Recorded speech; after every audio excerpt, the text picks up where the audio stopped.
আরে দাদা, তুমি তা আজ হঠাৎ আমাদের দোকানের সামনে কেন রে? তোর দোকানে আসা কি আমার কাছে নিষেধ আছে নাকি রে? হ্যাঁ, আরে না না, কি যে বলো দাদা। বসো বসো। তা দাদা বলো, কি জন্য আসতে হলো আমার কাছে? এ পাশ দিয়ে যাচ্ছিলাম, তাই ভাবলাম তোর সাথে একটু দেখা করে যাই। আরে প্রতাপ দা, তুমি তা কি মনে করে? আরে এ পাশ দিয়ে যাচ্ছিলাম, তাই ভাবলাম যে তোদের সাথে একটু দেখাই করে যাই। হ্যাঁ দাদা, সুনীল চলে এসেছে, তাহলে চলো আমরা চা খেতে খেতে কথা বলি। বেশ বেশ, তাহলে চলো তাই করি।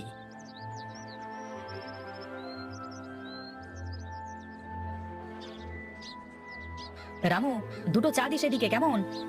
একটু বসো দাদা, দিচ্ছি। একটু তাড়াতাড়ি দিস, আমাদের আবার তাড়া আছে কিন্তু। শোন বিনোদ, একটা বিশাল খবর নিয়ে এসেছি। আমি জানি এই কথা শুনলে তোর ভালোই লাগবে। হ্যাঁ হ্যাঁ, বলে ফেলো দেখি, কি তোমার সেই কাঙ্ক্ষিত কথা? ইসলামপুরে এক ইরানি কাপড়ের ব্যবসায়ী এসেছে, অনেক সুন্দর সুন্দর কাপড় নিয়ে এসেছে। বলেছে যদি ব্যবসা করবার মতো সঙ্গী পায় তাহলে নিয়মিত সব কাপড় এখানে পৌঁছে দিতে পারবে। বাবা বাবা, এ তো খুবই ভালো কথা দাদা। তুমি তো দেখি জব্বর খবর এনেছো। এই নাও দাদা তোমাদের চা।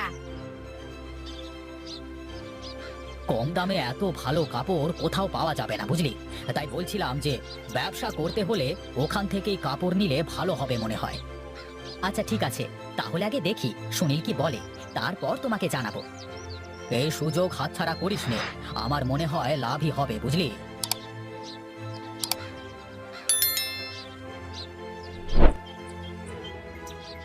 কি বলে প্রতাপদা?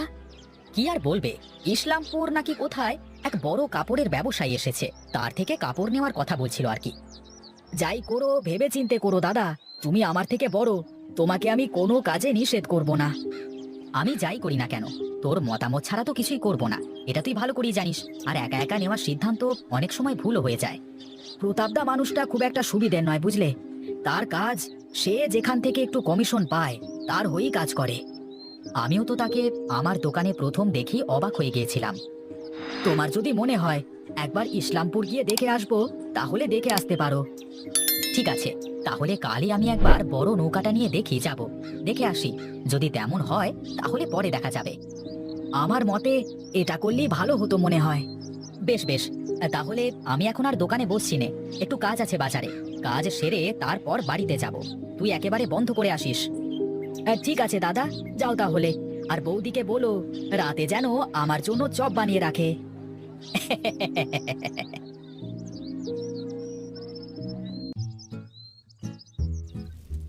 আচ্ছা দিদি, তুমি এত ভালো আলুর চপ কিভাবে বানাতে পারো গো? তুই যেমন করে বেগুনের চপ বানাতে পারিস, আমিও তেমন করে পারি।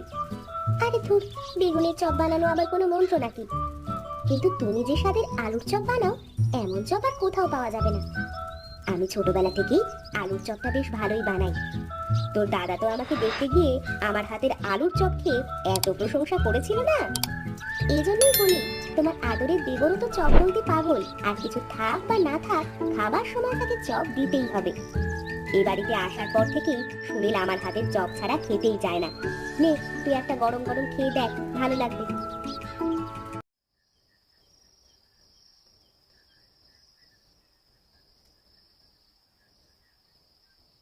তোমাদের আসতে এত দেরি হলো কেন আজ? সুনিতা বসে থাকতে থাকতে ঘরে গিয়ে ঘুমিয়েই গেছে।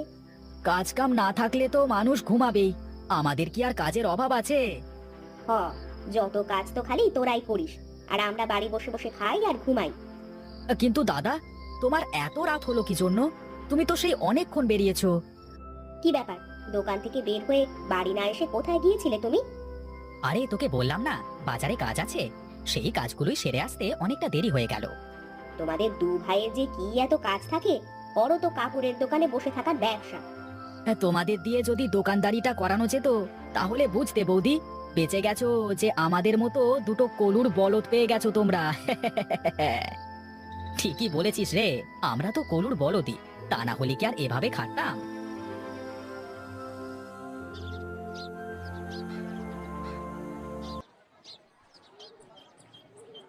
কিরে, দোকানের সামনে এত মানুষের ভিড় কেন? আমিও তো বুঝতে পারছি না দাদা, চলো তো আগে গিয়ে দেখি। এ কি? হায় হায় হায় হায়, এ কি হলো? আমার যে সব শেষ হয়ে গেল। কি যে হলো আমার? এসব কি করে হলো রে বিনোদ? আমার যে খুব খারাপ লাগছে রে। আমরা এসে দেখি এরকম সবকিছু পুড়ে ছাই হয়ে গেছে। দোকানের ড্রয়ারের সব টাকা রাখা ছিল, সেগুলো সব পুড়ে ছাই হয়ে গেছে। আমাদের সব শেষ হয়ে গেল দাদা। আমরা আমরা এখন যে পথের ভিখারি হয়ে গেলাম। এখন কি হবে? আরে আরে, অত ভেঙে পড়িস নে ভাই। শক্ত হ, শক্ত হ। আমি জানি তোরা দুই ভাই একসাথে থাকলে সব কিছু করতে পারবি।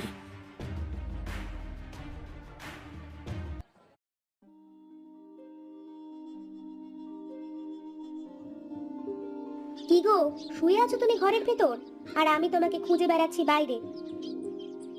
কিছুই ভালো লাগছে না গো গিন্নি। মনটার ভেতর খালি হাহাকার করছে। যা হওয়ার তা তো হয়েই গেছে, এখন আর অত চিন্তা করে শরীর খারাপ করে লাভ নেই। চিন্তা কি আর সাধে আসে নাকি গিন্নি? একটা নগদ টাকা পয়সা কিছুই হাতে নেই। দোকান তো গেলই, সাথে টাকা পয়সা নগদ সব কিছুই চলে গেল গো। এখন এভাবে শুয়ে বসে থাকলে তো হবে না, কিছু একটা তো করতে হবে। কিছু না কিছু তো করতেই হবে গিন্নি, তা না হলে যে না খেয়ে থাকতে হবে সবাইকে। নগদ টাকাগুলো যদি বেঁচে যেত তাহলেও তো কিছু একটা করা যেত। ভুল তো ওখানেই। মাল আনতে যেতে হবে বলে টাকা মিল করে রাখা ছিল, তাই তো দোকানে রেখে চলে আসলাম। যদি বাড়িতে নিয়ে আসতাম তাহলেও করতাম এক কাজ। যা চলে গেছে তা তো আর ফিরে আসবে না, তাই বলে বসে থাকলে তো আর চলবে না। দাদার সাথে কথা বলে দেখি সে কি বলে, তারপর দেখা যাবে। ওগো, তুমি যদি কিছু মনে না করো আমি একটা কথা বলবো। কি কথা? বলো দেখি, আগে শুনি। আচ্ছা, আমার হাতের চপ তো তোমাদের সবার কাছে নাকি অনেক ভালো লাগে, তাহলে একটা চপের দোকান দিলে কেমন হয়? আমি বানিয়ে দেবো আর তুমি বিক্রি করবে। না না, আমি ও সব বিক্রি করতে পারবো না। তোমার ইচ্ছে হলে তুমি করতে পারো। ঠিক আছে, তোমার কিছু করা লাগবে না, তুমি শুধু চুপচাপ থাকবে, দেখো আমরা কিছু করতে পারি কিনা। শোন সুনীল, আমি আর সুনিতা চপ বানিয়ে বানিয়ে দেবো, আর তুই শুধু বিক্রি করবি, পারবি না তুই? কি যে বলো বৌদি, কেন পারবো না? এতদিন শাড়ি কাপড় বিক্রি করতাম, কত করে টাকা নিতাম। এখন না হয় চপ বিক্রি করে 2-1 টাকা করেই নেব। ছোট থেকেই বড় হতে হয়, তুমি পারবে কিনা বলো। আলবাত পারবো। তোমরা ভেজে দাও, দেখো আমি কিভাবে বিক্রি করে আসি। চল ছোট, আমরা তাহলে রান্নাঘরে গিয়ে কাজ শুরু করে দিই।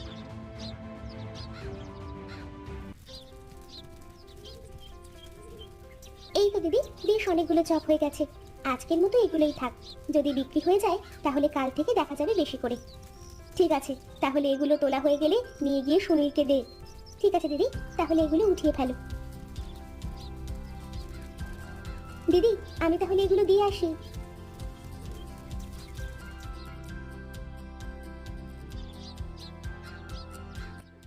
কি ব্যাপার, চপগুলো কি বিক্রি হয়নি নাকি ফেলে দিয়ে এসেছিস?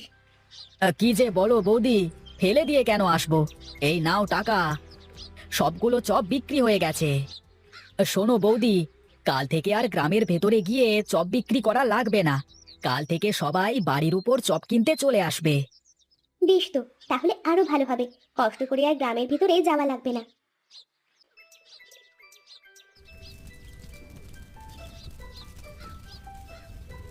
আমি আসলে তোমাকে অবহেলা করে তোমাকে কোনো সাহায্য করিনি, আমাকে তুমি ক্ষমা করে দিও। কি যে বলো না, এসব কি আমি আমার একার জন্য করেছি নাকি? আমাদের জন্য করেছি। হ্যাঁ দাদা, এতদিন তো আপনারাই কাজ করতেন, আমাদের কিছু করার দরকার হয়নি, কিন্তু এখন এই খারাপ সময় আমরা দু বোন আপনাদের পাশে দাঁড়াতে পেরেছি, এর থেকে যে আর আনন্দের কিছুই হতে পারে না। যাও যাও, এখানে দাঁড়িয়ে না থেকে সুনীলকে একটু সাহায্য করো, পাগলটা একা একা সব সামলাতে গিয়ে হিমশিম খাচ্ছে। হ্যাঁ হ্যাঁ, তাই যাচ্ছি তাই যাচ্ছি।